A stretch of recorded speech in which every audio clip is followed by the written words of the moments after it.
Hey everybody, welcome to the Lunar Lowdown with me, Sally Nurney. This is the lowdown for the full moon in Sidereal Aries. We've got the sun standing in front of the constellation of Aries and across the way the moon, catching the light in the constellation of Libra. Let's dive in. When I stepped into my place of consciousness, I was met by a bird, a crane, a very tall white crane with very long feathers, at the end of his wings that were almost like fingers. And I could see how they were individuals, individual feathers, yet they all worked together.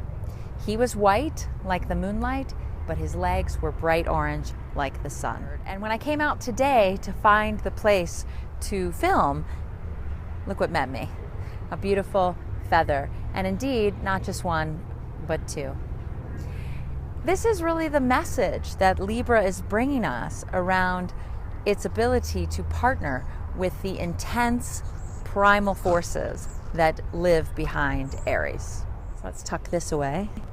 And turning to Aries, the ram, I was confronted with the primal howl of energy coming from Aries, coming from the Godhead, coming from before being. I felt all the invisible potential rushing to me and continuing on to Libra, where that light is reflected in the full face of the bright moon.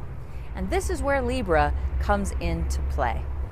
What I felt as the star beings kept turning my awareness from the bright sunlight instead into the shadows of the moonlight was that Libra is not confronting Aries energy, instead it's complementing it. In the Wheel of the Zodiac, Libra is the first one to partner.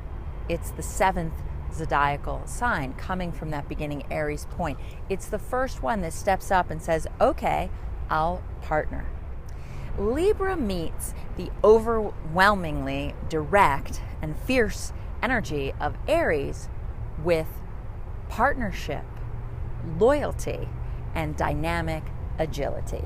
The star beings let me know that we're at a crossroads between ideas and actual creativity, between working with others or being on our own, between the negative stories that we run or creating new patterns in our lives. And I believe that the star beings are asking each of us to find that dedication in our own hearts. For what, you ask? Each of us can make a promise within our own hearts to meet the direct Aries energy with more compassion, complementary energy, and dynamic agility. You may have to go all the way down to the common ground of other human beings who want the same things: to be accepted, to be loved, to be safe, comfortable, fed, sheltered. How can we work on being we and not us and them? This is a struggle within every heart. And for these 2 weeks of this full moon, you're asked to pay attention to that. In other words, can we make a promise in our own hearts to work with others, regardless of how unappealing or unattractive their forces are that are coming at us? Heck, I know this sounds pretty difficult, and when I was even meditating and listening to this, I, of course, went for the big enchilada and pulled that up in my mind, and I had to back away.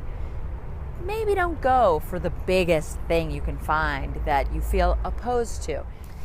This game is less about being conciliatory and putting up with anything, and more about softening and awakening to what's going on inside of yourself. This is a moon cycle of compromise, consideration of other people's perspectives, and exploration of the shadow side of so much worship being given to free will getting to have our own way, free speech, getting to say anything we want. Explore these themes in your life.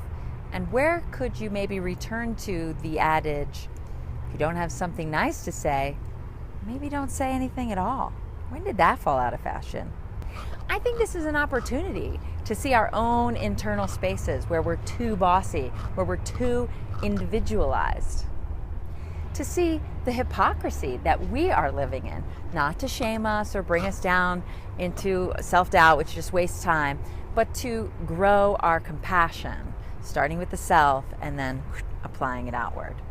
We must find a way to generate, even intermittently, comfort within the vibration of we. Us and them is not going to get us anywhere, people. And the star beings, Aries and Libra, are here to assist us. Because fundamentally, in the star being's perspective, Libra forms a container in which the invisible that comes from Aries can take shape. Libra understands collaboration, understands how to allow the energy that's not worth catching and forming, just let it go right past you. Find common ground with others. Sink into the truth that just like you, every other human being wants to be accepted, to be loved, to be comfortable, fed, clothed, safe. We share this with everybody. Meditate, vibrate with that. Allow the light of the moonlight to remind you of the feather and how even tiny acts, even small sacrifices and willingness inside your being can have a tremendous ripple effect in your life and in the world. So don't be intimidated, and at least the weight of a feather, friends. I think you can do at least that. Thanks so much for watching. I look forward to seeing you next time. Bye.